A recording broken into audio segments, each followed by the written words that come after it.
lucky that I had talent at it. After my first year of scratching, I won my first state DMC title and got it 3 times in a row. The Australian runner-up, then Australasian ITF champion, which is like a different thing to the DMC. And then I won Cubert's Scratch University competition. So I went to San Fran, stayed with Cubert for a while. Like, it's just a dream come true, to be honest. And this is all before I was producing, you know what I mean? So, damn, that's sick. Yeah, dude, it's wild.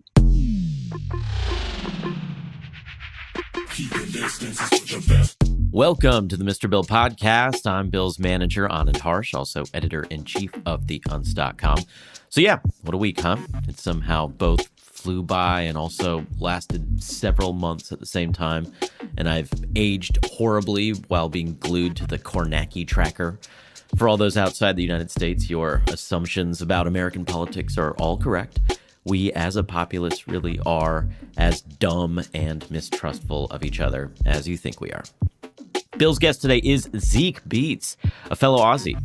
He's an insanely talented turntablist and is responsible for some of the biggest bass anthems in our corner of the industry, like Humanoid with longtime collaborator EPROM. His shows are seriously a goddamn delight, and if we ever make it out of this hellscape, I can't recommend highly enough catching him live. Truly a top-tier talent. A little housekeeping, thanks to everyone supporting the show and keeping us going on our Patreon. You get early access to episodes, bonus content, there are some exclusive merch options on their way, and you know that you have a direct impact on keeping us going. You can subscribe at patreon.com/MrBillsTunes. Finally, head over to MrBillsTunes.com to sign up to become a hardcore Ableton-eer. You get full access to Bill's project files and tutorials, access to nearly 30 sample packs, and so much more. All right, here's Bill's chat with Zeke Beats.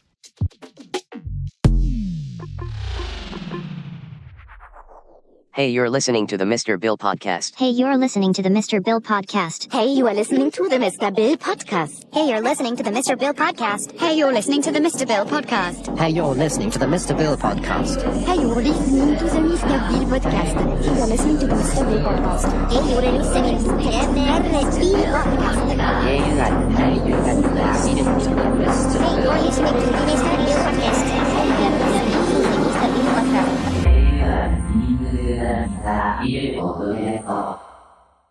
Well, yeah, Oh, thanks for doing the podcast. I know I asked you to do one in January, but didn't end up happening. Yeah. No, that's my bad. I was super duper hectic, with the Peekaboo tour and all sorts of shit going on. Literally had to go back to Australia for 2 days, play a show, come straight back all the way to Pittsburgh for New Year's because I played Breakfest in Perth. Oh, fuck.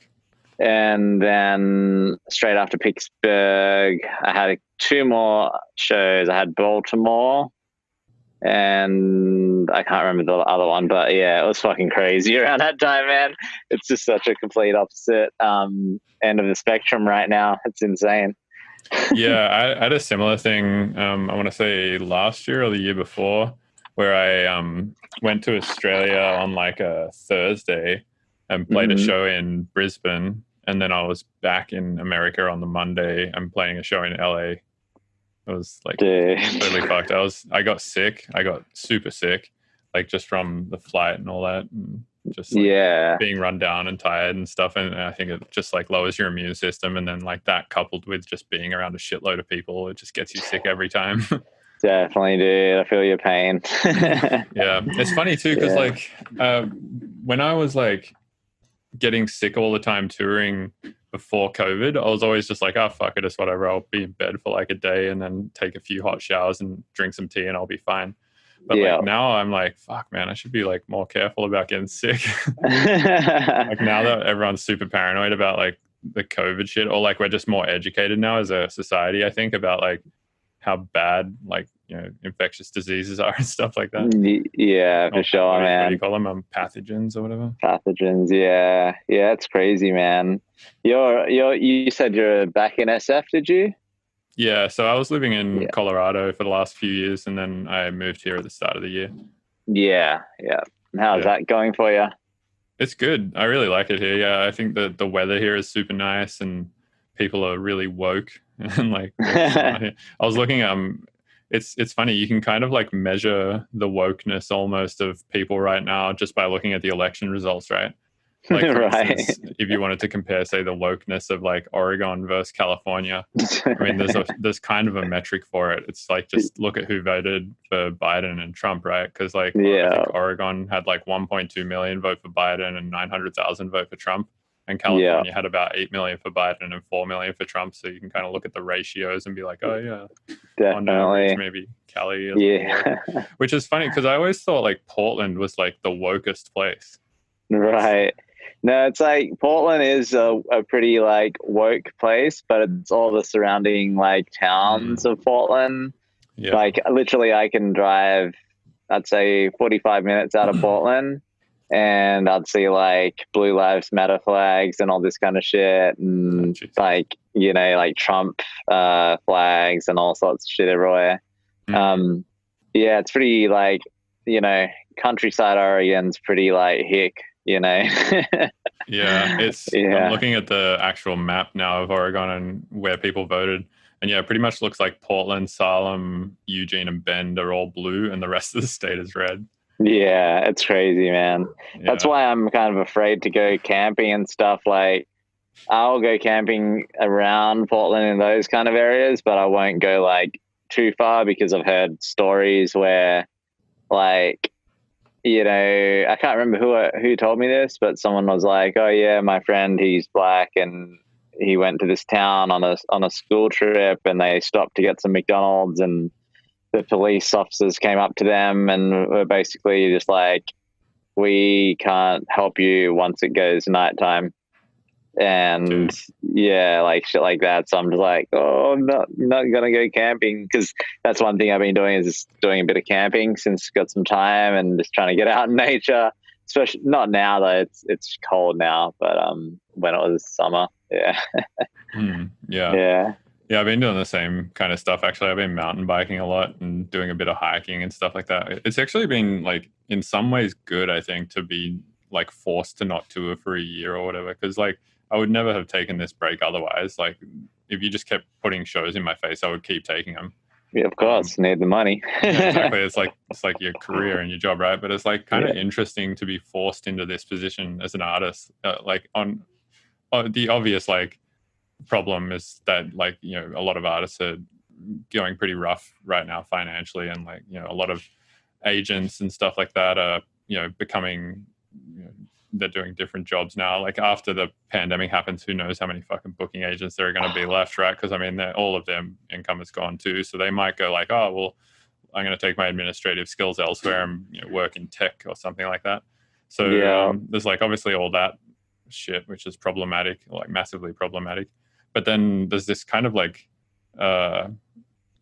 this other side of it, which I think is kind of positive, where like we're all forced to like sit in isolation and think about what's happened, and like you may become more like aware of what it is that you actually want out of life post pandemic and stuff like that, because you have some time to think.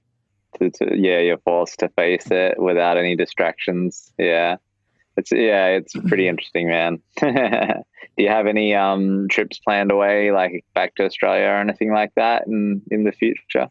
Not really, man. I feel like since I've been living here over the last like 5 years or 6 years now, I'm like growing more and more distant from Australia, and every time I go there, and I just instantly get stressed out by it, because I'm just like, fucking what who am I around? This is ridiculous. And I don't think it's just like, you know, I feel like I hang out with reasonable people too, but there's still just a lot of it like in the air there. Definitely. Yeah. So in that sense, no, I don't have any trips planned. Also, especially because like you can't fly right now, right?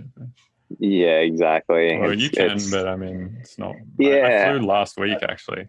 Oh, where'd you go? I flew to Minneapolis, and then I got a rental car and drove to Wisconsin to play a show with Ganja White Night.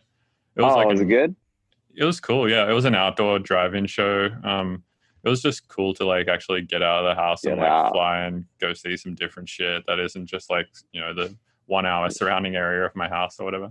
Yeah, dude. It was good for like mental health, I think, but it was like, I think also unnecessarily risky, and I wouldn't want to put my risk that high like every weekend. Yeah. But there's a calculator online. It's called microcovid.org or something like that. And basically, okay. what these people have done, they've made a white paper that you can read. I haven't read it, but my friend has read it, and he explained it to me. And basically, there's a way of calculating a 1 in a million chance of getting coronavirus based on like a bunch of parameters. So like, yeah, I can pull it up and speak about the parameters now for people who haven't heard of this. Yeah, I got it here. It's pretty crazy. Yeah, so you enter your location. So like, let's say Oregon, Portland. You can then pick a preset, right? So let's just say like grocery store for 60 minutes. That'd be around 50 microcovids if you went to the grocery store in Portland for 60 minutes. So 50 microcovids means a 50 in a million chance of getting COVID. Wow, this is crazy. Which Who is not thought that of bad, this? right? Like 50 in a million is okay, but that's 20% of your weekly risk budget if you're trying to keep your risk at 1% a year. Yeah. Damn. So there's a way to actually like sort of almost objectively look at this stuff at this point. And I did that for my trip this weekend, and it turned out because I was wearing 2 N95 masks, like for instance, if I go back to this this grocery store for 60 minutes thing, if I go down to the bottom where it says precautions and I say my mask is a well-fitting, well-sealed N95 respirator, then that goes down from 50 microcovids to 5. So it lowers your risk by 10 times, which is crazy. Wow. That's really good. Yeah, so one of the things I've noticed from using this calculator is that like every time I go out now, I for sure wear my N95 because I know it's 10 times less risky. So I did that for this whole trip this weekend, and I ended up getting the COVIDs down to about 250 for the whole weekend. Yeah, that's really cool. Do you have your mask nearby you? Like, what sort of mask do you? I have. They're like at my front door. I have like a little what do you like just a box bowl type thing, and I just sort of have like 10, and I just chuck them all in there and just grab one on the way out. Is that what you gave out for Halloween? Yeah. Just, we didn't actually get any trick-or-treaters this year. Yeah, but I have a VOG mask, which is actually got a vent on it, so you're not allowed to wear it into grocery stores here, but it's designed for, I guess, keeping particulate matter out. So if there's like fires and shit like that, it's good for like keeping the smoke out. But then I also have a KN95 thing, and that's just one of those big white triangle ones. Yeah. Nice. Oh, that's good, man. Thanks for sharing that website with me. I had no idea about it. Yeah, it's useful. I mean, I still don't necessarily agree too much with shows. I got offered another one in Columbus this weekend that I turned down because I was like, nah, I don't want to just keep doing this. This seems too risky. Yeah, that's tough, man. So you're I can't remember who you were working with, like your agency or what agent you were with. Were you same as you, Madison House? Oh, with Tynan? I was with Tynan, yeah. Yeah. Were you with Tynan as well? Yeah, I was. Yeah. So this is a good example of booking agents who quit during the pandemic, right? It's like exactly. He's not an agent anymore. No, but apparently he's doing some sort of like management now with another company. But do you have a new agent yet, or are you kind of just doing it solo right now? Yeah, I have a new agent. So basically, the manager that I'm with, Anand, he is with a company called Pivotal, and they're the people who like broke Closey and stuff like that. So they kind of have like a somewhat large team of like 10 people or whatever. So there's like agents in there and all that sort of shit. So I'm just kind of doing like all management and agent stuff like in-house with them now. I'm not like kind of having a separate company for agency stuff because I feel like it's just like unnecessarily complicated to have like a different person do both. Yeah, I feel you. Yeah, that's good, man. Because since Tynan's left, I'm basically in this weird position now where I'm like, should I even get an agent right now? Because it's like, do I actually want to be doing a ton of shows? Which the answer is no, but a show maybe once every 2 months is like manageable, I think. Do you know what I mean? Something which isn't too destructive or careless. Right. Yeah. And even then, sorry, go ahead. Sorry. Oh, and I was going to say, and even then, I would make sure it'd be like an outdoor show, and like socially distanced. I'm not too big on the indoor shows especially when everyone's sweating, moisture gets in the air, everyone's breathing each other's moisture in and out. Yeah, so if we had this conversation yesterday, I would have been like, yeah, fuck yeah, I agree with you, fuck indoor shows. But I read an article this morning that said coronavirus study in Germany offers hope for concert goers. Findings from a test event with 1,200 attendees suggest that indoor concerts have a low impact on infection rates, providing that they're well ventilated and follow hygiene protocols. So basically, this company in Germany, they put on an indoor event with 1,200 people, so like not a small amount of people, and they just like used proper ventilation and proper social distancing and like proper hygiene protocols, and the risk apparently was super low for spread. Wow. Yeah, so I mean, it might not actually be the worst thing, but Germans are pretty good at following code of conduct. So you know what, this is also San Francisco is, right? Because I was thinking about this. If you look at all the cities and the cases for San Francisco are actually like really low. It's like one of the best big cities to be in the country right now.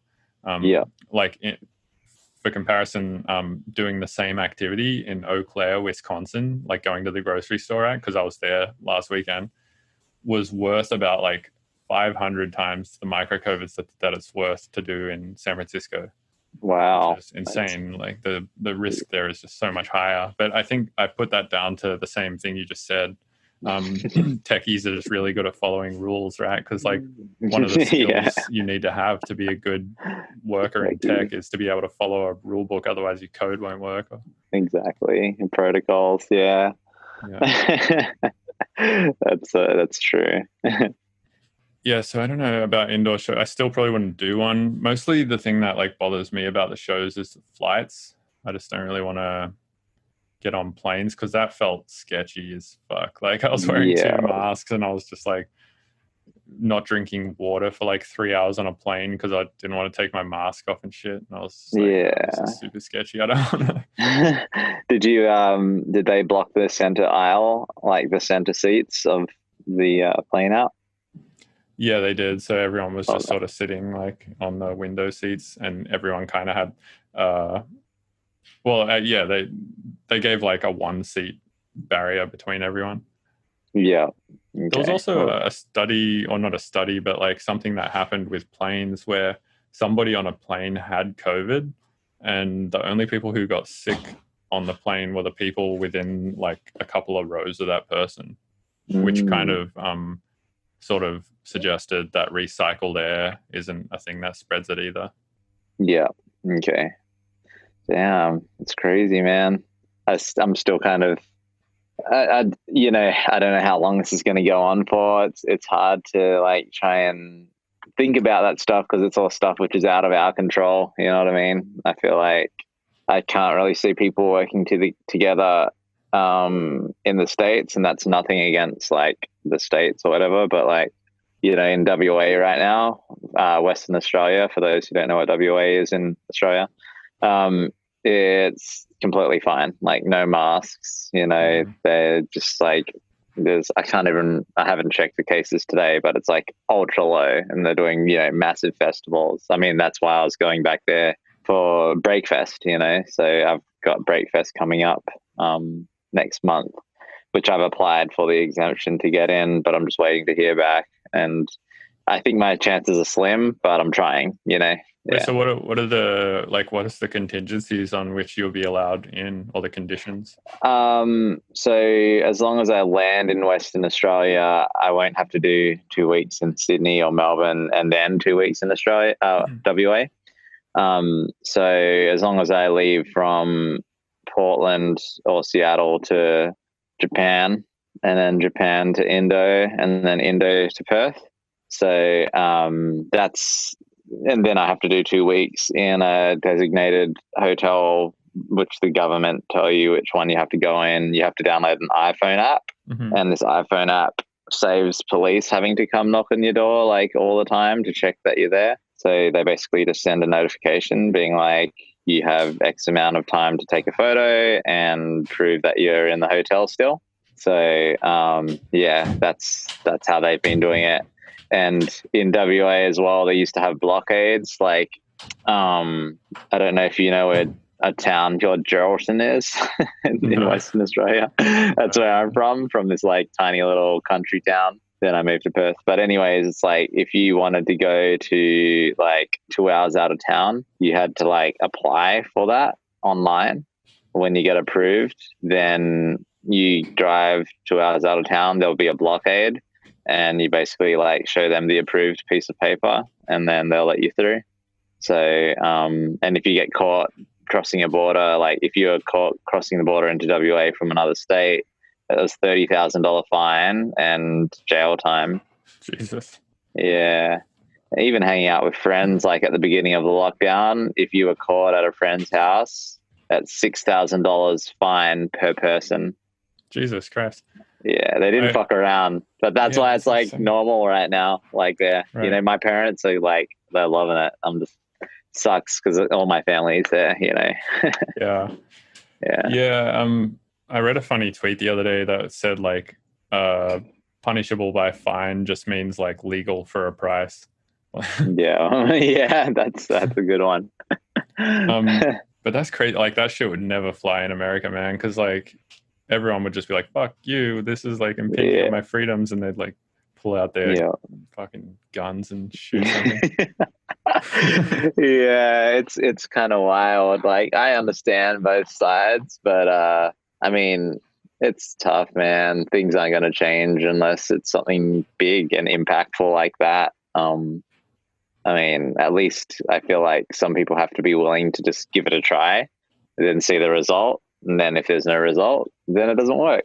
You know what I mean? Like not just repeat the same pattern over and over again and just seeing results fluctuate up and down. Like, you know, change needs to be implemented. So it's just something which I try not to think about anymore because it just frustrates the hell out of me, you know. But yeah. Yeah, it's a tough thing to solve for sure. Yeah. Basically, like build a whole country on this idea of like freedom and doing whatever you want and like not having to, you know, live a life that you don't want to live and all that shit. And then come to a situation where like the exact opposite needs to be true of everybody to solve the problem. Exactly. Yeah, that's true. Yeah. Dude, you have the cutest cat, by the way. Oh yeah, YouTube. Her name's YouTube. YouTube. Man, she's so cute. Yeah, she's fun. She's really playful and friendly. Yeah, she's constantly just like sitting on my lap, sort of attacking me most of the time when I'm like writing music and stuff. Yeah, what have you been doing mostly through quarantine? I've been writing a bunch of music. I had like while I was touring last, I was like constantly I always like write little ideas, and then, you know, when I get back into the studio, you know, put those ideas, like solidify them more into like proper music, which sounds, you know, decent. But when I'm on the road, I don't really care about any of that stuff. I just kind of go for it. But yeah, so I've just been writing a whole bunch of music, and you know, my plan of attack is just like write. Once things start opening up, whenever that is, I'll probably start doing very, you know, constant releases with all the music that I've been writing now. I've had like some, like Excision has hit me up to do a release on Subsidia, which I'm thinking about. So that will probably be something next year, but nothing solidified. Just wanted to, you know, just let people know what's been happening. And yeah, man, just been trying to focus a lot on my fitness and health. Like one thing is just like important is for me just to like not worry about things which I cannot control, because that's like the biggest thing which like gets me down. So I've been putting a lot of focus into that, and like as soon as I start catching myself getting upset about something which I can't control, it's like, well, I can't do anything about that, so that's all good, you know. It's like roll with the punches. Yeah, so yeah, just really looking within. Lost a bunch of weight, been eating really healthy. I was going to say, you look really good too, man. Have you been like working on your fitness? Yeah, I have. I've been mostly mountain biking, but I also think just being in quarantine has allowed me to eat a lot more consistently for a long period of time. Whereas when you're on tour, like for instance, I had this experience on the weekend. Like I went to Wisconsin. The show was out in the middle of nowhere. It was in fucking Eau Claire, Wisconsin. And I got to my hotel. I hadn't eaten all day, or I'd eaten like one Cliff Bar on the plane or something like that. And then I got to my hotel. I was like, oh, I should probably order some dinner. It's like almost 6 p.m. And then I was like, all right, what's available? I went on Eat Street and looked at what's available. It was like Dairy Queen, McDonald's, Burger King, like all sorts of shit. So I ended up eating Dairy Queen. And then I was like, in the morning, I woke up at the hotel. I was like, shit, I got to get to the airport. It's like a 2-hour drive. So I drove all the way from the hotel back to the airport. And I was like, I'll just eat at the airport. And then the entire food court there was just shut down. The only thing open was a Starbucks and a McDonald's. So I ended up eating McDonald's. So I was like, that's just the kind of shit that happens on tour, right? And it just made me realize like how fucking bad I must have been eating like constantly whilst touring, because I just kind of forgot about that part of it, I guess. And now I just like, I saw a tweet you made the other day or a few months ago now where you were like talking about how much you love overnight oats. Oh, dude, so good. I've been doing that a lot as well, actually. Hell yeah. Just cooking more and stuff like that. And, just probably less addicted to sugar than I was like when I was touring, because you're always just eating bullshit when you're traveling. Yeah, dude, those DoubleTree Hilton cookies, they're a trap. It's like you just can't not eat them. Or the Delta Biscoffs and shit. They just like give you Biscoffs and Cheez-Its and like all sorts of crap. And it's like, this is shit that like if I was at home and you tried to give this to me in the middle of the day, I'd be like, no, I'm gonna make a hell no. I don't want that shit. Exactly. But like if you give it to me in the middle of a 3-hour Delta flight, I'm like, this Biscoff's looking pretty good. Exactly. It's pretty, that psychology is funny. But yeah, dude, no, that's awesome. It's good to see that you like, I have found that a lot of people have been like, focusing on their health and fitness and trying to, like you said, that thing of like being forced to look within.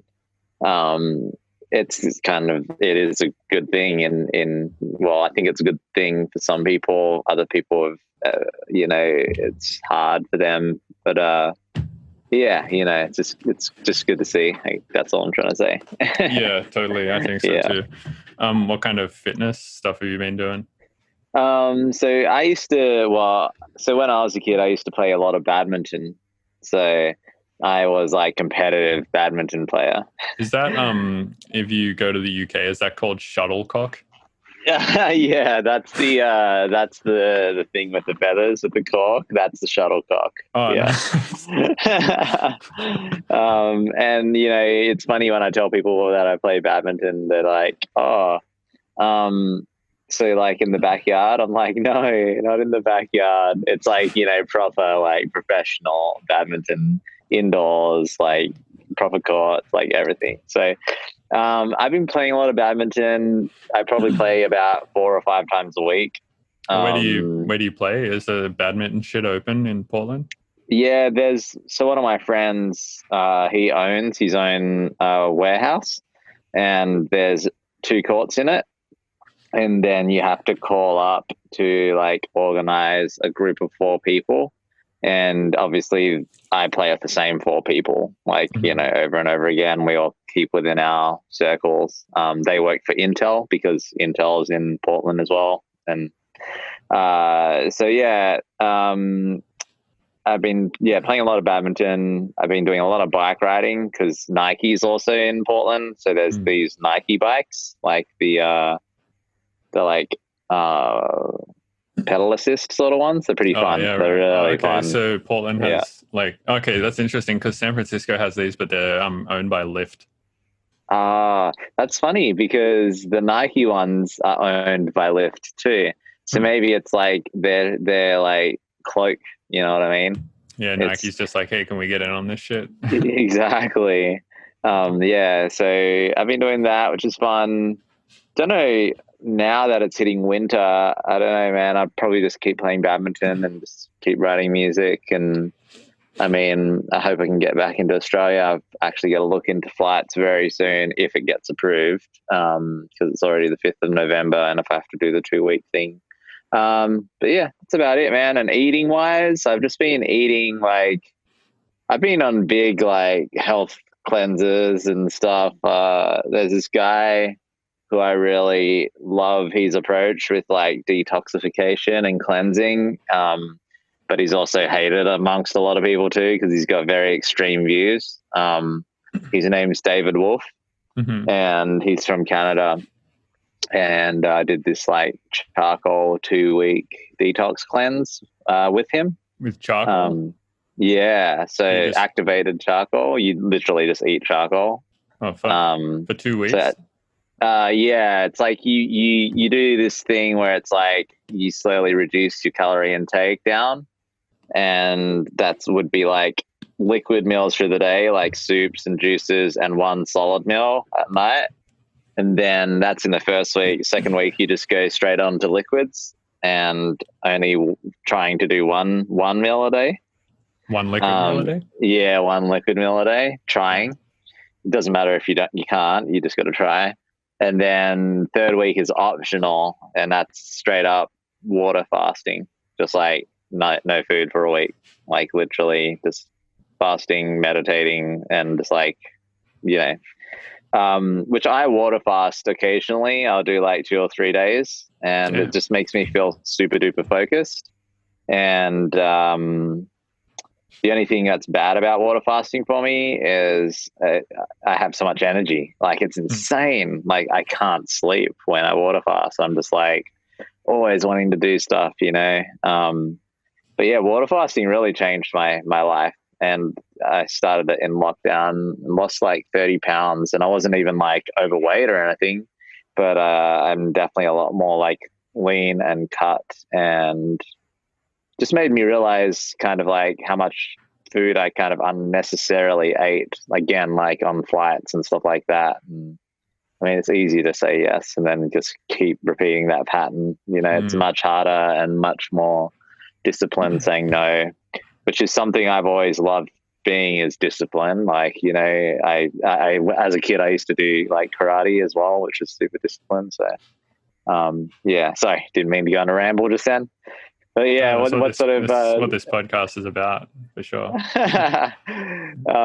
Yeah. So what about you, man? So you said you've been doing some bike riding.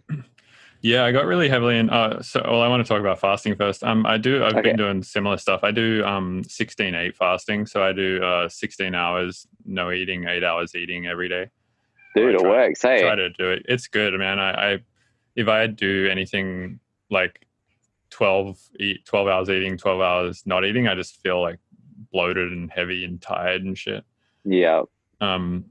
So yeah, I've been finding the 16/8 thing has been pretty sustainable and working for me. And as far as liquid meals go, I actually drink a lot of Soylent, which is usually if I'm just here by myself in the studio or whatever, I'll pretty much just drink Soylent all day and then eat a couple of Cliff Bars and then maybe eat a solid meal at night. So I've been kind of doing a similar thing actually, without really thinking about it. But yeah, I do that quite often. And yeah, in terms of bike riding, I just fucking got super into mountain biking recently. I had an electric fat bike, and I was like, I should take this mountain biking. And I took it mountain biking on this incredibly hard trail and crashed 3 times and bruised the fuck out of my legs and destroyed myself basically.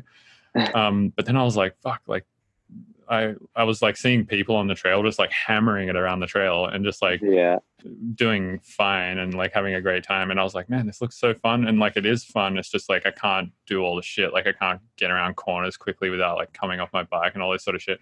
So is that because it is a fat bike, or is it? That in that case it was, yeah, it was that. Plus I didn't really know mountain biking techniques, right? Because it is a skill. It's a new thing you have to learn. It's not as simple as just walking or running, right? It's more complicated. It's more akin to doing a proper squat with a barbell or something. There's form to it and shit that you have to do or you'll hurt yourself.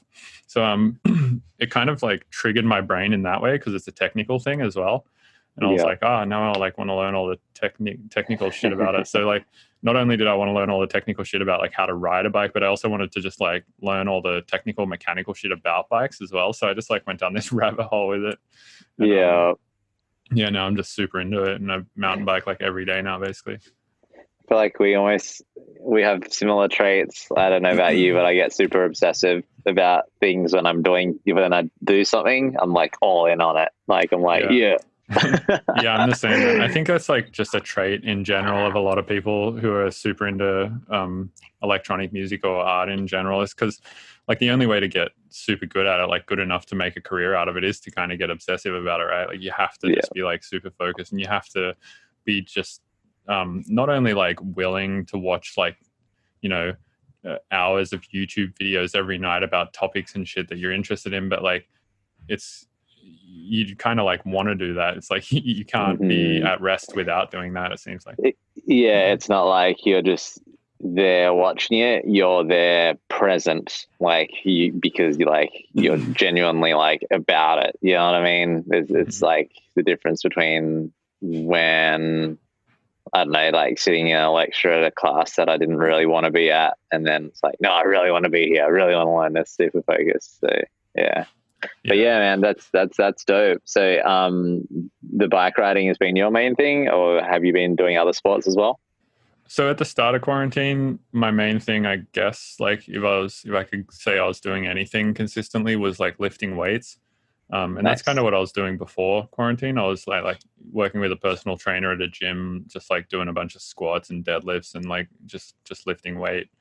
And that was something I was into for a while. And then I was sort of doing the same in quarantine, but I didn't have any barbells. I just had like some 25-pound dumbbells. So I was just doing what I could with those. Yeah. And then kind of like fell out of that, and then just like got drunk a bunch for a while, and started taking drugs for a while too, and kind of went through like a phase of that shit, and then was like, all right, I gotta clean my shit up. So figured all that out, and then I started getting into hiking a bit. And that was kind of cool. And then the hiking turned into just like bike riding somehow. Nice, dude. It's you just made me think about a different topic when you were talking about the drugs and stuff. You probably saw that like Oregon has like decriminalized the possession of drugs now, which is pretty cool. Oh, like any drugs? Yeah. So like if you get caught, it's like $100 fine. It's like with a certain amount. So illegal like, for a price. Yeah, exactly. Like you said before. So yeah, it's pretty cool. And psilocybin therapy has been passed, and there's a lot of change happening. That was like a 59% vote for, and that's pretty cool. So, oh my God, Ableton just crashed. The one that was recording the audio. Let me just see. Oh, you could just reopen it. Let me see if it's done the damn thing. It will have probably saved the file somewhere. Hope so. Like as a temp file. That's so weird, because this is like a beast of a computer. Like, I installed Ableton on it yesterday. Yeah, I've found it doesn't matter like how much of a beast of a computer you have. If there's something wrong with the OS or just the way you've got it set up or something like that, it's just always gonna have issues like that. Like for instance, I have a beast of a computer too. I have like a crazy fucking Windows build that I made at the start of quarantine that's like has a AMD Threadripper in it and like 64 gigs of RAM, and just like an insane amount of it's like really highly spec'd, but every now and then it just hangs and everything just freezes, and I'm not really sure why. I can't figure it out. That's crazy. Yeah, if anyone listening to the podcast is super good with Windows computers, hit me up and tell me if you've ever had any issues with your AMD hanging randomly. Just turn it into a slug. I got this file, and whenever I try to open it, so it's opening the project, right? But the audio file isn't there from what we've said. So what I did was like gone into the recorded folder within the project, and I found like the big one. It's like 309 megabytes. It's a .aif Yep. but it's not allowing me to pull it into Ableton. It's saying that it so could long be as corrupt on the shit. license. If you like spacebar it, does it play it? No. Oh fuck. All right. I know. Have you been recording as well? Yeah, so I'm recording the Zoom call as like a fail-safe. So worst case, we okay. have that. All right, That's well, I'll hit where, record again. Yeah. Worst case, we can always use the Zoom call. Yeah. Well, yeah. So, well, hopefully that works. Yeah, it'll be fine. What I've noticed so far, because like when quarantine first started, I was like, I guess I'm just putting the podcast on hold, right? Because I didn't really want to do them over Zoom and shit, because for reasons like this. And I was kind of apprehensive to do it for a long time, but then I started just being like, fuck it, I'll just do them over Zoom. And what I've noticed is no one gives a shit. Like the quality is like, sure, it's nice if it's good, but people aren't not going to listen if it's bad. Like they're more interested. It makes it real. Yeah. They're more interested in like the conversation itself. Yeah, for sure. Oh yeah, the Kabatsu. That track bangs, and so sick. Yeah, thanks. I'm glad you like it. Yeah, that was a fun one. So that's got a funny story behind it. Basically, I was in LA and Virtual Riot hit me up and he was like, oh, you want to come to the studio and work on music? And I was like, yeah, for sure. So I like went to his studio and we basically started that tune. And then I went back to Dylan's house where I was staying and we started working on it there. And then the next day, Valentin Virtual Riot came to Dylan's and we like all worked on it. So basically it was like a 3-way collab between me, Ilgates, and Virtual Riot. And then when it came to the release of it, his management was like, oh, we don't want to like put Virtual Riot's name on it because it's just like bad optics. Like it's a bad look for us to be collaborating with artists this small. And we want to be kind of like punching up and, you know, doing bigger collabs with people like Skrillex and Excision and, you know, all these like bigger artists, right? Yeah, right. So we were like, all right, whatever, it's fine. But they wanted like a split on the back end. So basically it's a 3-way collab with me, Dylan, and Virtual Riot. But publicly it only shows mine and Dylan's name on it. And then on the back end, Virtual Riot gets a split of the money.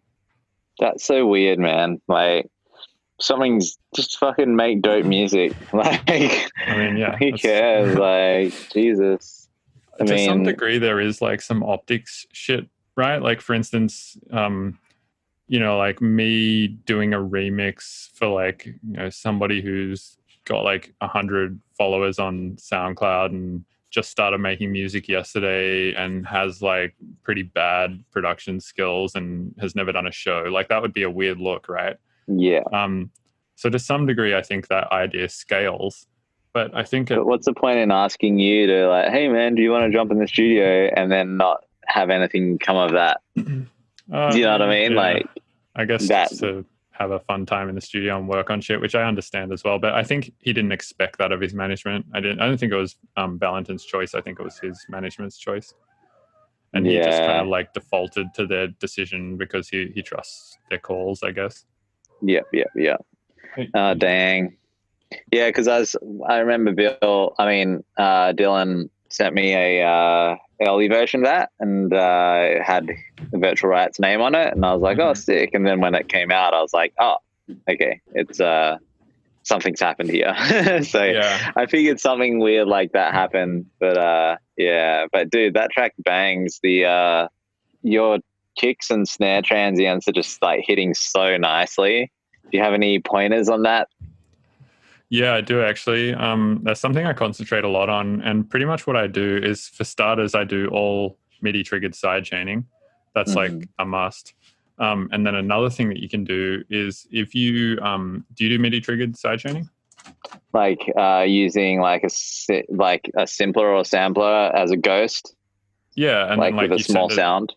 Oh, no. So like, you have like a MIDI channel and then you send that MIDI to something like Shaperbox or or Gatekeeper or something, and then that kind of like turns down things. I use Cable Guy's Volume Shaper. So same thing. And do you send MIDI to it?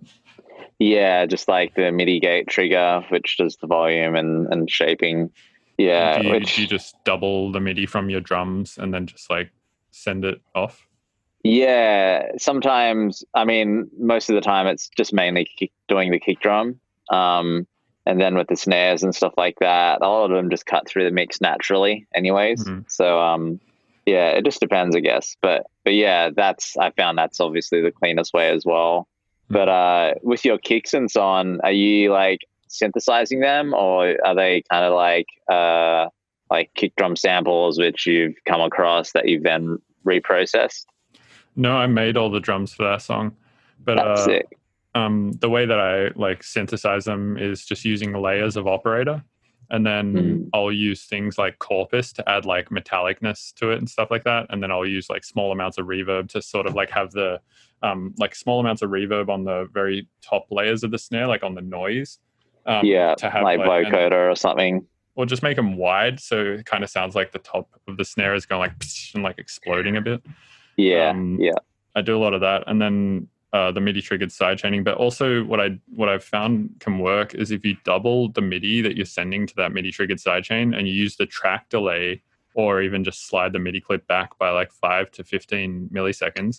Ducks earlier. It ducks earlier than the drum hits, and it really like makes the clean transient. Yeah, that's sick, man. I never thought about like just shifting it across like that, just that little bit. That's dope. Does that work if you use track delay, or do you actually have to move the clips? I usually just move the clips just to be sure, but I think it might work with track delay as well. But yeah, I actually learned that technique from working on house music, because like that's house music always has like those pre-claps and shit. Yeah. And I always noticed before I was even using MIDI triggered sidechaining, when I was using just regular sidechaining, that if something had a pre-clap, it kind of like had this weird effect where like the transient would hit a bit harder because it would like duck the thing earlier than the next kick drum. Like the pre-clap would duck everything earlier than the kick drum would. And then the kick drum would come through a lot nicer. And then I kind of figured out that like ducking things a little earlier just really helps the transients. Yeah, just that tiny little bit. So with your kicks and snares and stuff like that, do you put tutorials up online for them? Like, do you have? Because I'd love to check out how you'd make your kick. Like, I was just like so blown away by your kick drum. I was like, damn. So I have a kick and like snare how to make a tutorial on my YouTube channel, but it's from a while ago, and I've gotten a lot better at it since then. So I could just make you a video if you want to show you how to do it now. Dude, I'd fucking love that. Like, for real. I was like, because I looked up your snare one, because I saw that on your YouTube channel, and like with the rack and everything like that, and how you use operator. And then, yeah, that was crazy. Like, that was literally, there's so much you can do. You just planted a seed in my head, and I was like, LFO, pitch envelopes, this, that, and the other. Like, arpeggiated shit, like, which is kind of crazy. There's a lot to do. You can get really creative with it. But what I might do is like after this call, I'll make a video for you, and then I might also like put this video up for the Patreons for this podcast so they can see it as well. Dude, I'd love that. Thank you so much, dude. That would be awesome. Yeah, of course. Like, do you get like pretty technical with that stuff as well, like making your own drums and all that? Yeah, well, I kind of do with kicks. I've just like gone through like a shit ton of samples, found my favorite kick, processed it. The way I normally process things is just like touching on clipping, and then like grouping channels together and kind of getting sounds to like fight against each other. So that way I can then use that, like I would then record that once it's fighting against each other. Let's say like a kick drum and a snare clap, or a kick drum and a cymbal. I'll like smash that through a saturator, turn soft clip on, and crank it up. So the two sounds are really kind of just like, one sound.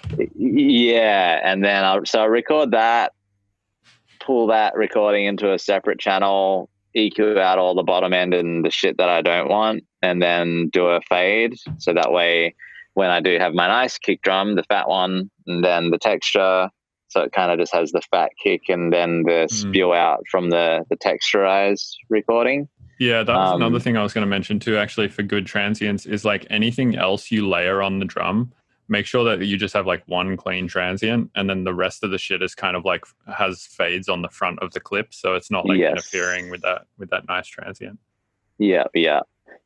And that's funny you say that, because that's exactly what I do, especially towards the end of a track. I'll go through and like flatten everything to audio, and then just like look down the kick drum in lanes, and then like fade everything. Sometimes I'll even pull the clip over to the right just a little bit, like, just so I know 100% nothing's hitting. But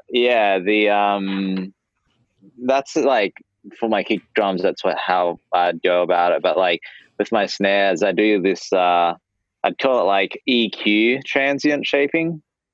Like I'll pull in a snare, and then with that snare, like I'm looking for it to be like quite gritty and dirty, because I want some texture. And then after the snare, I would normally do a frequency shift, so FM. Maybe put it up to like frequency shift or FM. Sorry, frequency shift. Like with the. Right?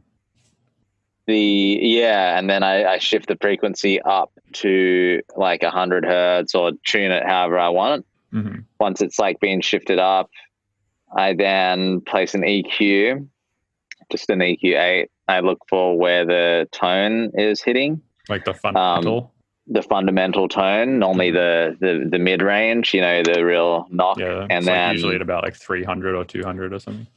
Exactly. And then I'll turn on like a sharp EQ cutoff. Like, do you automate the Q so it like goes up? Okay, gotcha. Yeah. That's a chi trick, isn't it? Yeah, it's fucking sick. So I'll find that fundamental, automate it super quick, and then then after that I'll put like multi-band dynamics and just like OTT, just the top band. So that way you've basically got this chain where you've got the fundamental hitting, and then after it hits, the OTT is trying to push up any silence, so it's like boom, and then the white noise appears. Then after that I put like another saturator, soft clip, just to round off, like cut it off, just to make sure it's not going to affect the master chain too heavy. It's a brilliant way to like make loud as hell snares, which just cut through absolute everything. And I'm just like really stoked on this new technique. It sounds like you're doing a lot of the same things as me. I think the only thing I do different is just like from the get-go, I think I just make the things from synthesizers and then layer Foley and shit on it, and then layer my own like I use this other thing called chromophone a lot, which is made by Applied Acoustic Systems. They make collision and tension and stuff like that. And, right. I use that as like, getting some of the tone into the snare, because they're like, especially things like collision, it's kind of designed to to physically model shit like a drum or a percussive bongo or something like that. So it's a good way to sort of really fine tune some tone into the snare. Yeah, that's an excellent idea, man. Because I've always found from experience that synthesized sounds just hit so much cleaner than recorded sounds. Yeah, when you make it bespoke for the track, it's just always going to sit in there like it's going to fit the track like a glove, Whereas when you're picking a sample, there's always a compromise with like a weird little bit of noise or a click on it you don't like or something like that. Yeah, exactly. The idea you were saying about like OTTing at the end, one of my friends said he was in the studio once with Space Laces, and he said he was doing this thing where he would take the flatline preset from Multiband Dynamics, which is just like a preset in Ableton for that device, and putting it on his drums, like on his kicks and his snares, and it would essentially turn the drum up to like full volume, right? So the entire thing was just like a fucking sausage from start to finish with no dynamics at all. And then he'd put a gate after it, and then take the gate audio input from before the flatline device, so it would keep the shape, the amplitude information from the kick or the snare before it was flatlined, and then use the gate like parameters like release and hold and shit like that to like reshape it. So what you get is this like this sausage snare that still has like a nice tail to it and stuff. Yeah, so he's like, it's like cranked the shit out of, but then being shaped by an envelope. What it's essentially doing is it's keeping it louder for longer, which I actually just did a video on about subs. Okay. And actually, I watched that one. Yeah. Yeah, so it's the same concept of just keeping a thing louder for a little bit longer, and it just becomes perceivably louder to our ear if it's at a higher volume for a longer period of time. Yeah. Yeah, that's pretty dope. So I didn't even know about that flatline preset in the multiband dynamics area. I have to check that out. Yeah, I was going to ask about scratching too, because it seems that's like one thing that you do a lot of, right? And actually, I'm mates with Tipper, and he scratches as well, right? And I asked him once, I was like, "Oh, have you seen Zeke Beats scratch?" And he was like, "Oh yeah, man, that guy's a fucking robot." Like he thought your scratching was like just insanely good.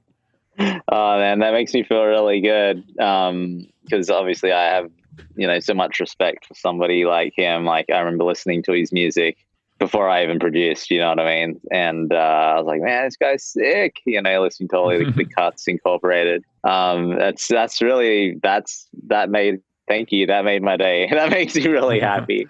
Yeah. Nice. It's kind of like, the same feeling I'd get like if Qbert, like, when, you get the nod from somebody like Qbert or like somebody who you really respect. So that's sick. Tip is super modest, man. Like he's such a nice dude. Yeah. Is he in Colorado or where does...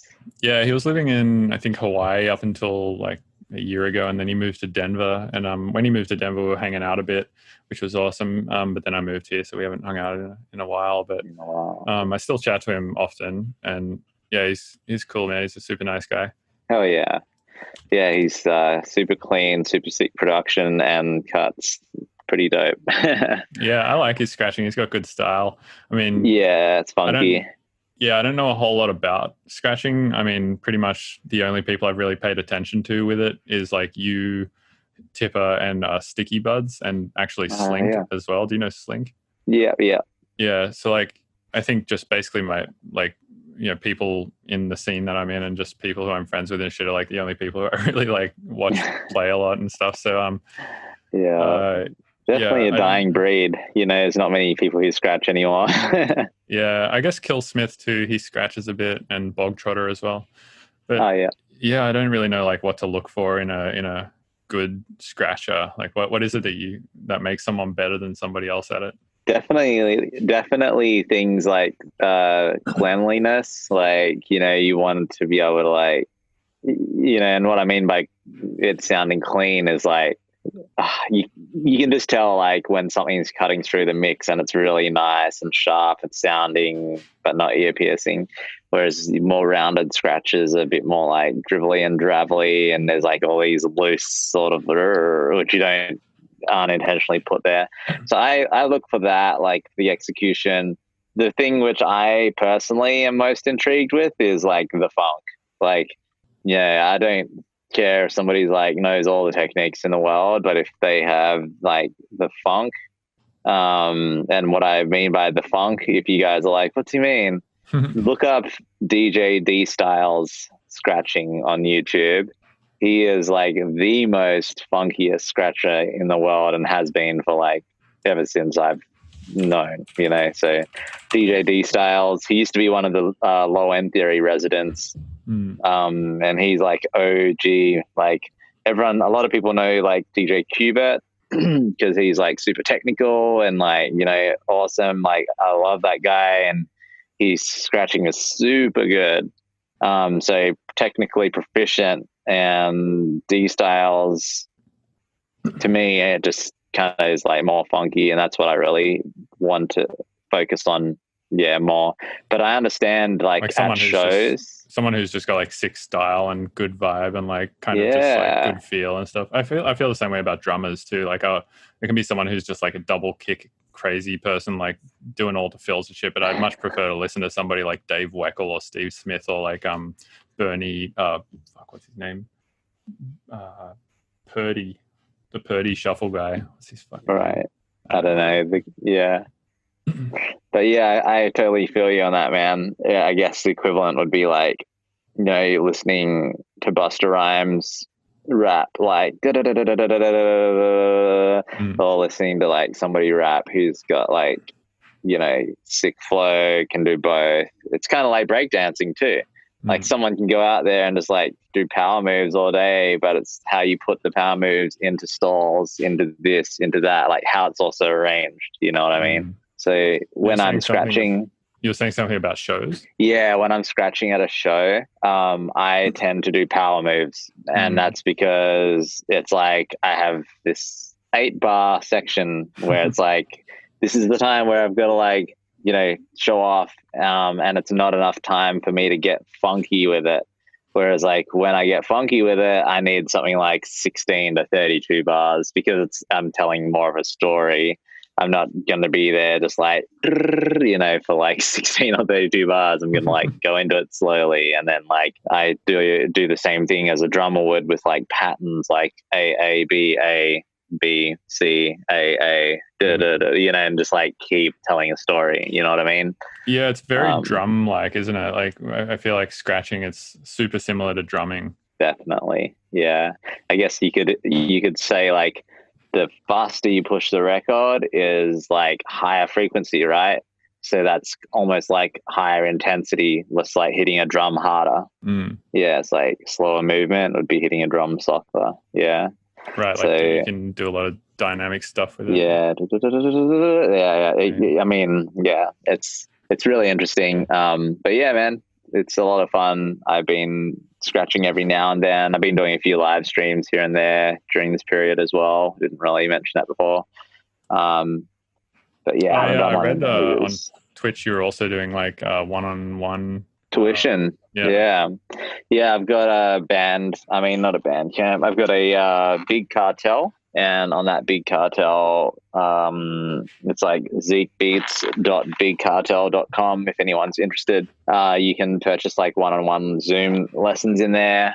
And it's just like basically tailored lessons to whoever wants them, and what they want to learn. And I'll just try and show them my techniques and the way I go about it and what I know, you know what I mean? So that's definitely helped during this hard time. Obviously being an Aussie in the States on an O1 visa is kind of tough because, can't work any other way. And I have to make my money by performing or like music related stuff. So the lessons is kind of like a cool little way or loophole of doing that because it's, can be considered, performance in a way, or like it could be considered a donation as well. Right. Yeah, exactly. Yeah. It's just like, where's the definition on, this whole thing. Yeah. So yeah, that's definitely helped. So if anyone's interested, hit me up if you can. Nice. And are you doing mostly lessons on scratching or mostly on production? All on production, actually. Yeah, I've never had any scratching lessons. I also don't know how that would work. It'd be kind of tough because I'd have to set up like a bird's eye view camera. I'd have to set up at least a couple of cameras. And even then, it's a hard thing to teach. It's like I can teach somebody how to knead dough by like explaining to them. But like if you're next to the person watching them like kneading dough, you're like, no, you need to apply more of this pressure and that pressure. You know what I mean? And like forward, and you really got to feel. Yeah, it's just so much better in person, which unfortunately we don't have. But yeah. Yeah. How did you learn how to scratch? I just really got drawn to it from like 18 years old, I'd say. I learned watching a DVD. So DJ Qbert had this scratching DVD called Do It Yourself, Volume 1 scratching. And it was like this DVD which had like this whole library of scratches you could go through and select a scratch. And he would explain where it came from, the history behind it, and like how to execute it. And then when it would be like, okay, let's give it a try. Then you remember how the DVD menus, like our DVD functions, had looping and stuff? Mm-hmm. Yeah, so he'd like have a perfect loop going of him starting out simple, getting harder over like 16 bars, and he leaves U space to reply. So he'll go 1, 2, 3, 4, and then he'll stop, and then it's your turn to do it, you know?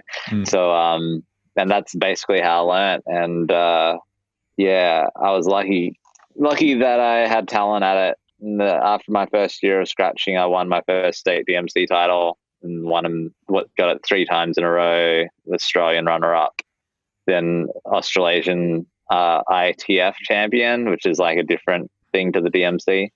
And then I won Cubert's Scratch University competition. So I went to San Fran, stayed with Cubert for a while. Like, it's just a dream come true, to be honest. And this is all before I was producing, you know what I mean? So, damn, that's sick. Yeah, dude, it's wild. And yeah, that's basically a really quick summary of my journey with turntablism. Now I'm primarily focused on production, which I fucking love. Like, you know, at first it was like such a different world to scratching. I was like, holy shit, production, like making music and DJing music is so different. Like, and at first I wasn't really about it, but I learned to love it. It's like once I learned a couple of things, then I started going down that rabbit hole that we were speaking of, about like how when you get into something, you're just like, you know. It's cool though that you like knew how to DJ before getting into production, because I think that knowing how to DJ makes you think about your music differently, like your writing of it. Because I didn't know how to DJ until like 2 years ago, right? And I've been writing music for about 15 years. So like the first like 10 or 12 years or whatever of me writing electronic music, I was playing horrible shows. Like I had no idea what I was doing with DJing. I was mostly playing out of Ableton, like just doing whatever the fuck. Like I had no concept of like the flow of a set or like anything like that. I was just playing the latest tunes that I've made and like not even mixing them and shit. So it's only like in the last few years that I've actually learned to do that, and I like actually tried to get really good at it. And yeah, it definitely makes me think about the production process a lot differently. Like when I'm in the studio writing music, it feels like I'm thinking about the progression and like the structure of the song a lot differently, because I'm trying to make it like DJable. And yeah, that's good, man. I felt like it definitely had a big influence as well. I mean, my earlier production, I was like, didn't really know how to write intros and stuff properly, and I just kind of like the shortest intros and then straight into the drop. But yeah, as time went on, I got, you know, I took more of the DJing side into account. Even still, sometimes now though, I won't make like a full big intro or something, because I'll just be like, no, this is how I want the song to feel and be, like, you know what I mean? So I mean, a prime example of that is like my first big breakthrough track was Meltdown, and that track has no time signature as it builds up. It's just literally granular synthesis just going, you know, just building up and then, you know, filtering out to the vocal and then just dropping. And, you know, like that's so fucking hard to mix if you don't have a grid or something to watch. Yeah, but that made the drop so impactful to that song, because it was just all soundscapes, no transients hitting, no nothing. And then all of a sudden, just because the drop happened, it's just like, fuck, you know what I mean? It's like, holy shit. Right. I mean, I feel like the drop is, as Ben from Ganja White Knight put it, is just something that needs to be validated by something before it, right? So, like a drop by itself is usually whatever. It's like they're cool, but like they're way cooler if they're validated by a giant build-up or a cool intro or whatever. And I don't think it matters like what that validation for the drop is, as long as it like validates it nicely and makes it make sense in the context or whatever. Totally. Yeah, it's kind of like sneezing without warning. Yeah, right, exactly. So like, you need that warning. when you gotta sneeze, you're like, you gotta pull the dumb face and shit and go like, exactly. Whereas you're not just gonna be like, so, dude, imagine you did that and like weren't able to shut your eyes in time and both your eyes popped out of your head. Pops out. Oh my god. I heard when I was younger, like one of my friends told me if you sneeze with your eyes open, your eyes come out of your head, and I believed it for a long ass time. Is that, I still don't know if that's true or not. Is it true? Let's find out right now. I don't think so. If you sneeze with your eyes open, what happens? Pressure released from a sneeze is extremely unlikely to cause an eyeball to pop out, even if your eyes are open.